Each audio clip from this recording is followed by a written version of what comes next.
This is 6 rounds of professional boxing. Judges for these fights are Neil Papas, Arnel Passion, and Noel Flores. Our judge for this fight is your referee for this fight is Ray Kaitom. Let me introduce first the fighter from the blue corner, tonight wearing red with black, officially weighing in at 154.5 pounds. Ladies and gentlemen, here is John Ray Quimbo. And his opponent to my right, wearing black with orange, officially weighing in at 146.5 pounds. Here is Rodel Wenceslao.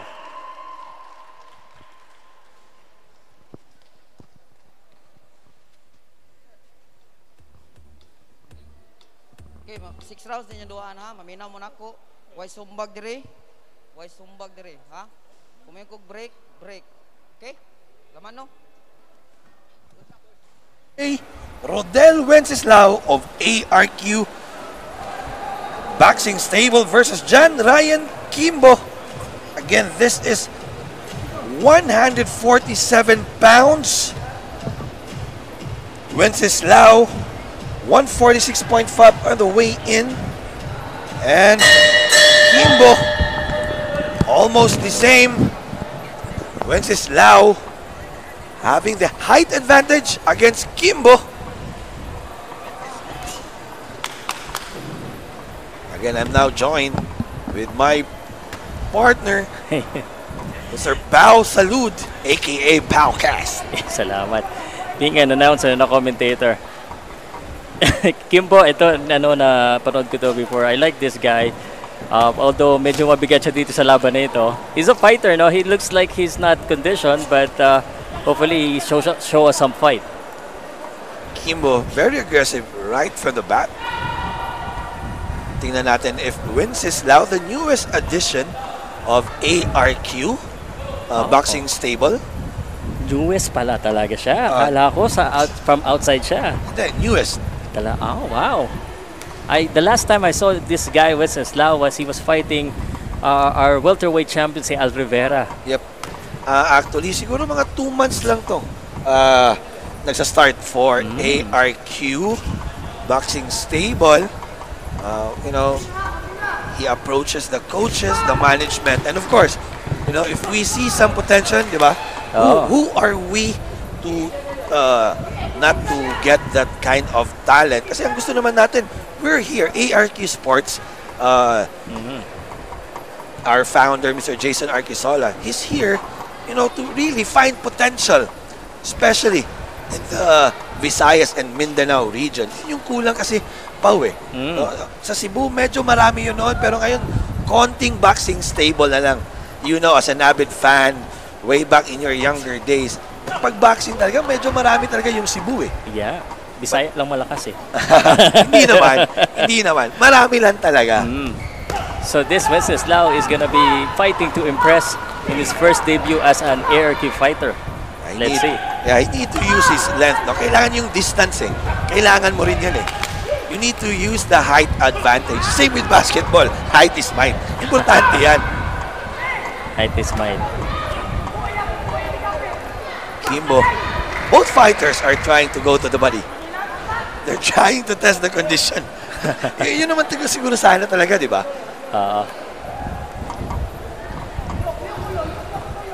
Quimbo now. Wenceslao. Medyo open yung mukha niya.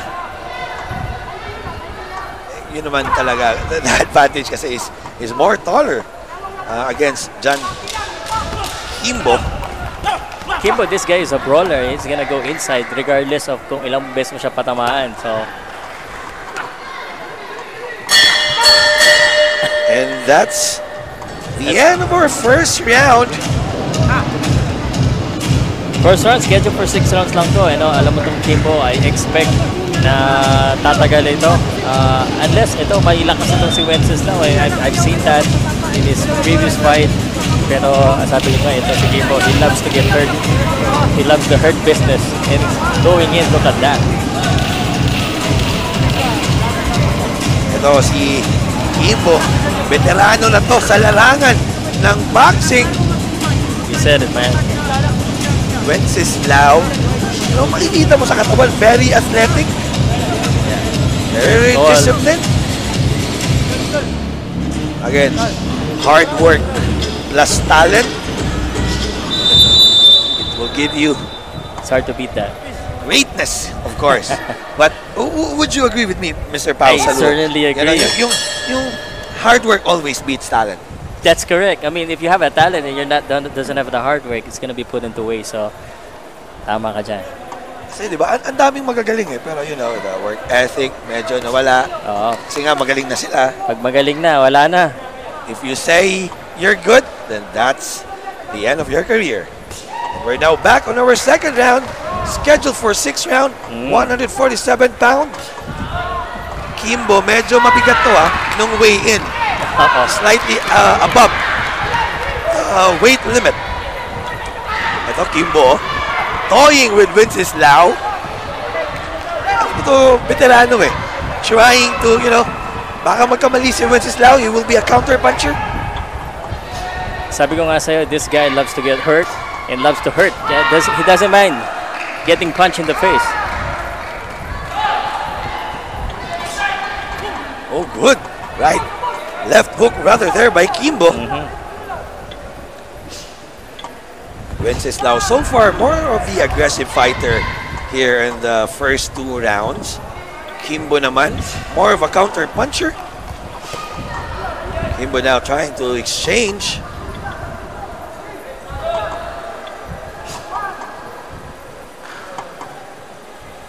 Wenceslao trying to get that opening, but kitang-kita mo.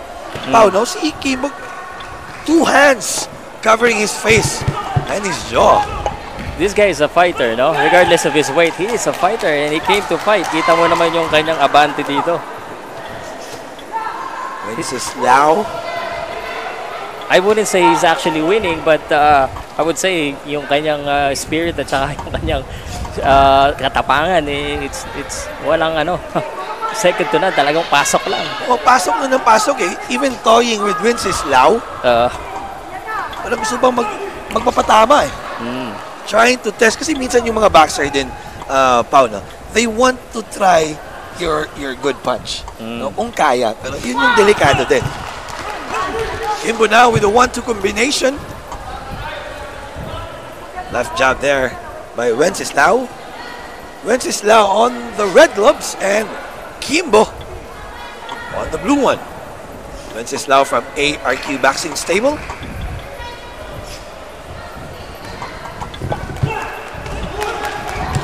Good 1-2 punch there. Oh, yeah. Combination. Head into the body. Oh, solid. Wenceslao, nakatikim din siya doon.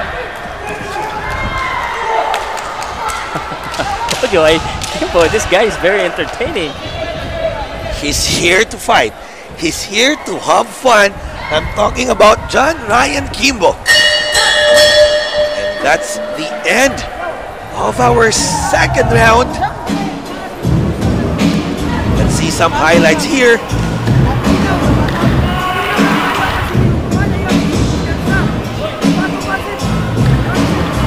Second fights pa lang ito. Ito yung highlights. This is Quimbo having fun and attacking. Meron din siyang tama eh. Yung right hand eh. May lakas din eh. Quimbo is here to entertain us. Yes. And we are entertained. And don't forget our main fight of the evening. Abne versus Diagan 2. We were surprised on that Encuentro 3. And of course, Pao, one of the fights, yung pinangalanan natin sa Encuentro 1, ang angas ng Cebu. Oh yeah. John Paul Gabonillas, who won on the OPBF, ano yung title na yun? I forgot. Wait, baka magkamali tayo dito. Yeah. Yung fight niya kay Jonathan Almacen, you mean yung body shot. I saw that. Gumapang si Jonathan Almacen, talagang natamaan siya dun sa tiyan eh. And he's holding that belt. That's an OPBF Youth. Asia Youth Flyweight. John Paul, ang angas ng Cebu. is gonna be tested also. Just like itong mga laban natin kay Wenceslao, kaya kay Augusto Abne. This is what I like about ARQ. Palaban talaga. And, no easy fights. Ikaw na nagsabi nun, Pao, Yeah, one thing, one of the, I've heard from Mr. Jason Arquisola himself is, I want to see my fighters fight the hardest battle every time. Kasi nga, how will you improve eh? Same with basketball. Yes. Kung maglalaro ka ng pipitsugin, hindi ka talaga gagaling.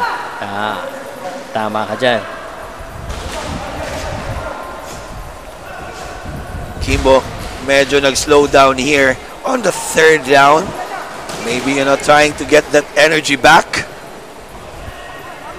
Kasi nga, yung first and 2 rounds, very aggressive eh.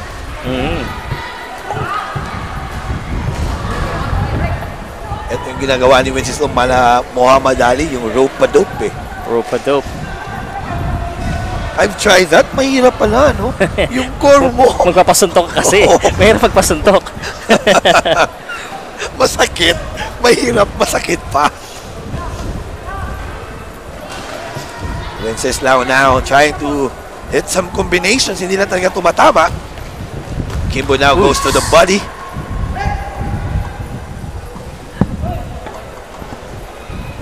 Our referee trying to break.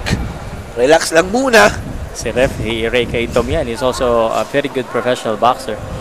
He used to be a boxer. Yes. That's how your knowledge about boxing. So, for me, it really helps if you're a referee and you're also a boxer. Kasi nga, the experience.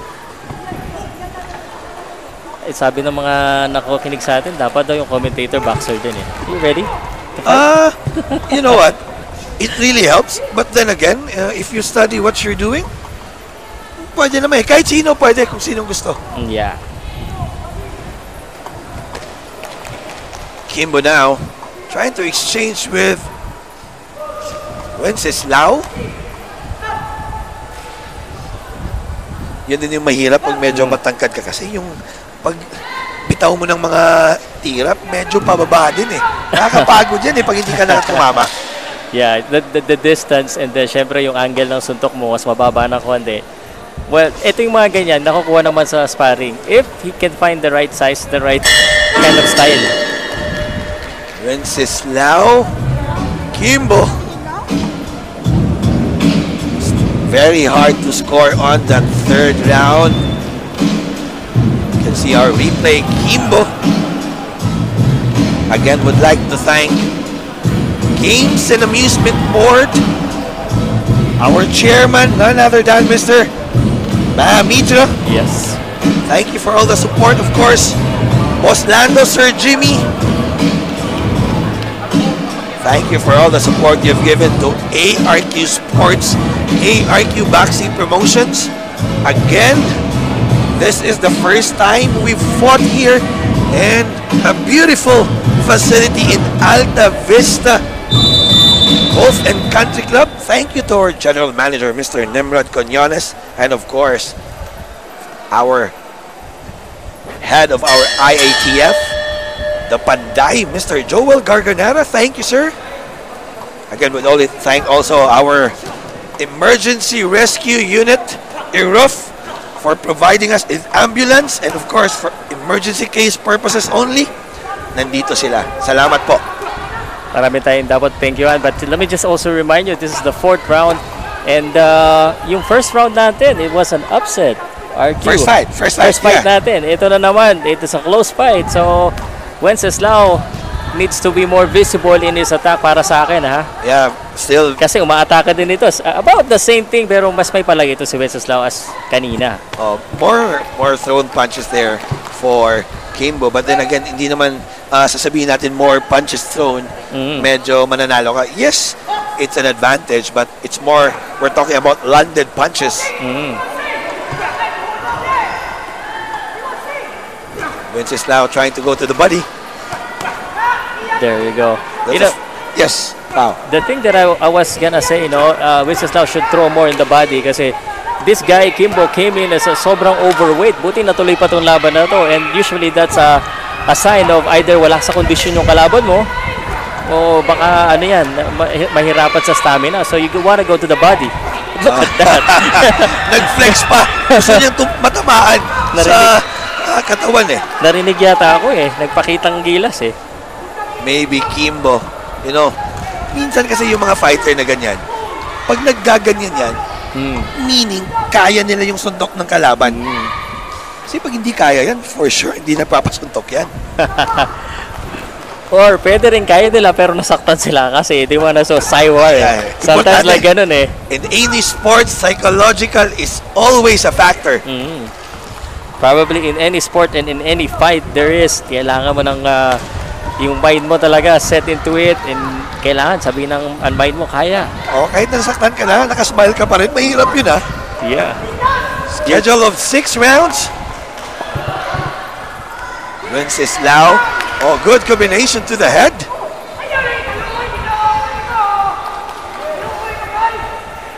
Thank you guys that's watching on ARQ and Powcast Sports. Apologize kung medyo humina yung internet ko kanina but now it's good. Let's support, promote the game of boxing, the sport of boxing. Yes. Thank you, Mr. Pao Salud, for coming all over here in Cebu City, the Queen City of the South. Sana hindi kayo magsawa. Hindi naman talaga. All these times, nag-absent ka lang on that Encuentro 3. We understand because of the Typhoon Odette. Uy, pahabol pa. Hindi narinig yung bell. Our referee trying, giving warning to both. Extracurricular activity. Medyo naman kasi minsan mahirap talaga marinig if you're on very concentrate sa laban. See some highlights here. Quimbo versus Wenceslao. Wenceslao on the red gloves and Quimbo the blue one.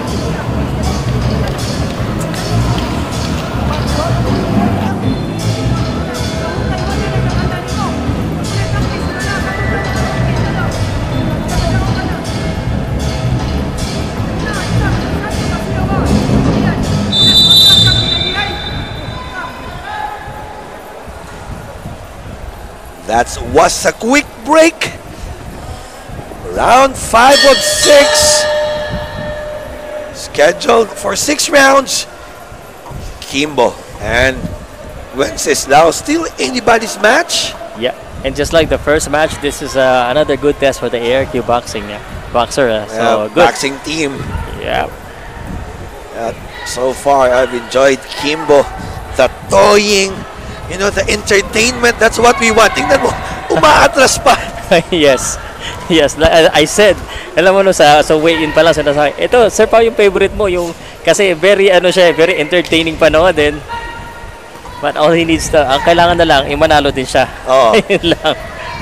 Let's see if we can get a W this time against the taller Wenceslao. Yeah, kailangan naman, gusto naman talaga natin yung mga boxers na, you know, may attitude.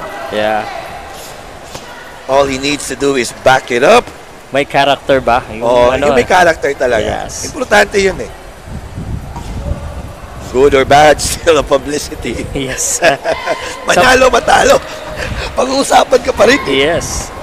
And bad publicity, sabi nga nila, still publicity and more people, especially in the world of boxing, sa akin kasi, yung mga hardcore, kilala nila yan eh, but we need to also get the basketball fan, the other sports fan, to notice our boxers.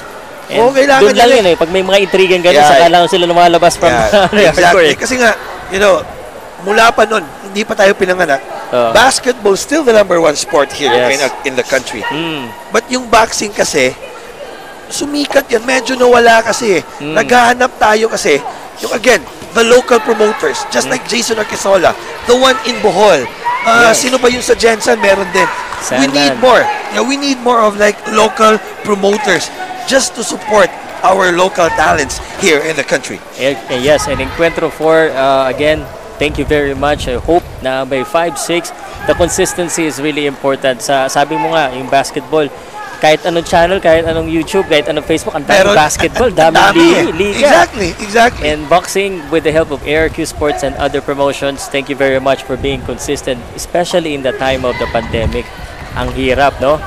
You know, talking about sinasabi mo pa, you know, in fairness to you, I've seen some great comments, bad comments, but what you bring to the table, bringing the fighter closer to the fans, wala pang nakagawa nun.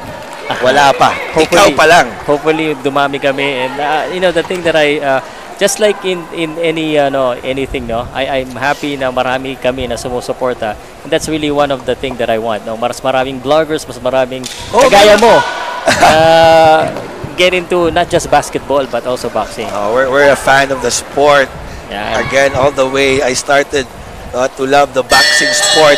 Panahon pa ni Luisito Espinosa. And that's the end of our 5th round. Uy. One more round here for Quimbo and Wenceslao. We'll see some highlights here. Again, ARQ Sports, Encuentro 4. Sa kakakwento natin, round number 6 na pala, umabot na naman tayo hanggang sa dulo. This is a testament na yung parehong magkalaban. They're both trained kahit na sa overweight. He landed, he's taken the punch up to the 6 rounds. Yun ang gusto ko kasi, ayoko nung yung mabilisan masyado, dumadapa ka agad. Ito yung mga gusto ko yung mga palaban. Palaban talaga. Kahit di gagandahan ng record, diretso pa rin, laban. Yeah, because they understand. Siguro, for example, if I put myself to Quimbo, you know, experience, the age, if I'm still fighting, I want to let the kids learn. Yes. You know, kasi ito, Wenceslao, you know he's younger compared to John Ryan Quimbo. Yes. And again, 6th and final round, pang main event po si Diagan, nagtanong lang sa akin. And this is the 2nd fight only. So 11th si Diagan. 11th fight. Round number 6, the last round. And don't forget, one also the fight we're watching John Paul Gabonillas. Mamaya, excited din ako dyan.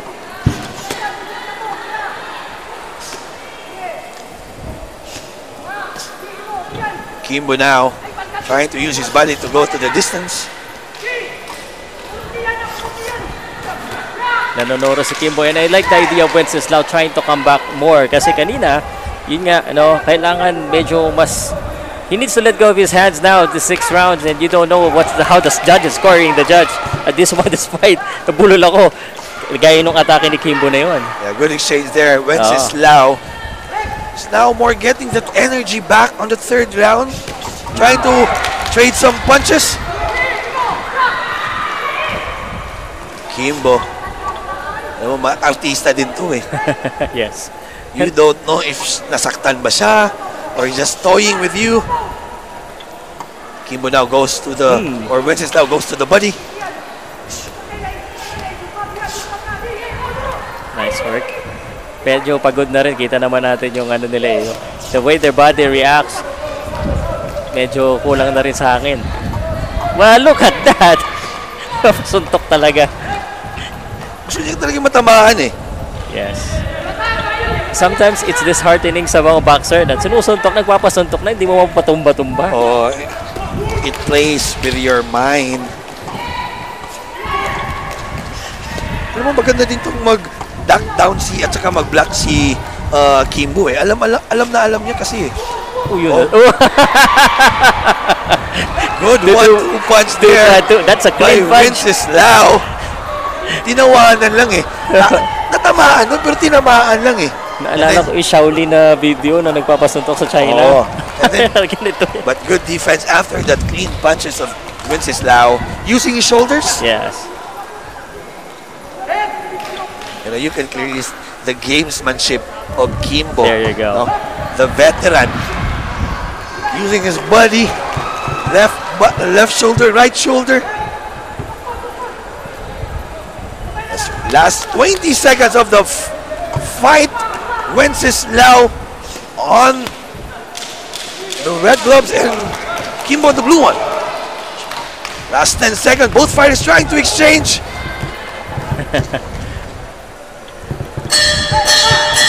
and I'm entertained.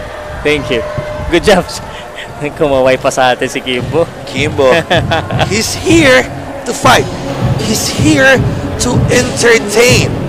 You can see some highlights. Good exchange for both fighters.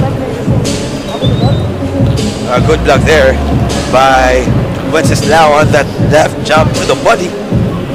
Ito yung dalawa. Move na rin.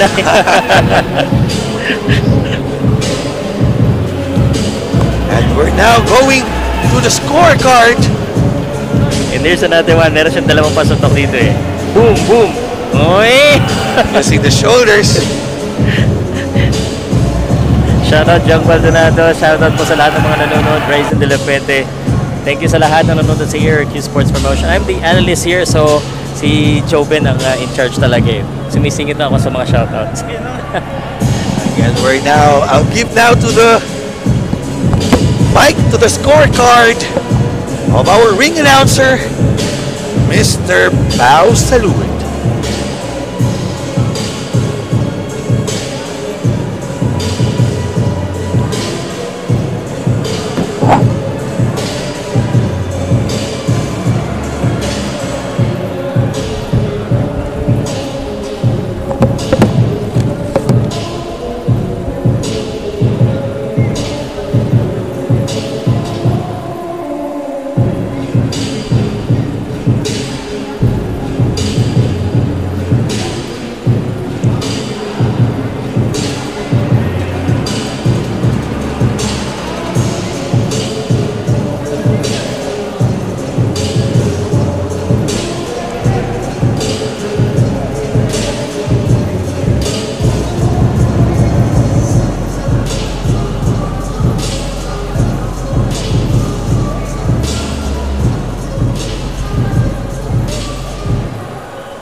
Ladies and gentlemen, after 6 rounds of professional boxing, we once again go to the scorecard.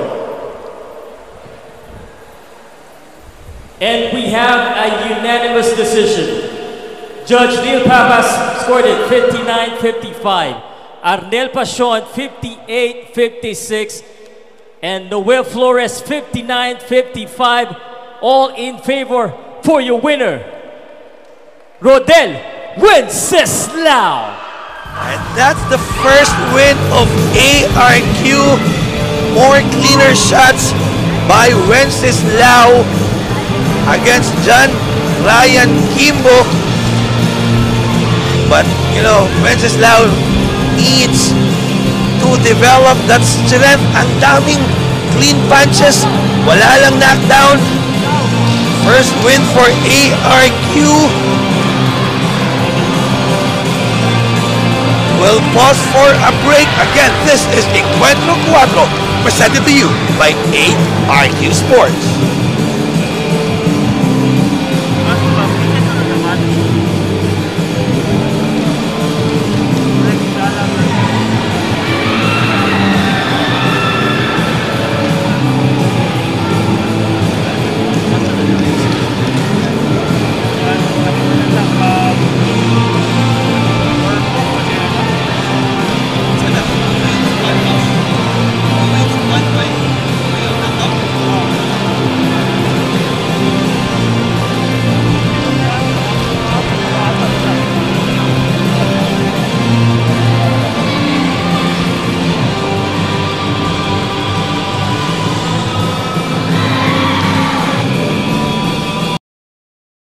Powcast Sports. If you're new here, don't forget to subscribe and hit the notification bell.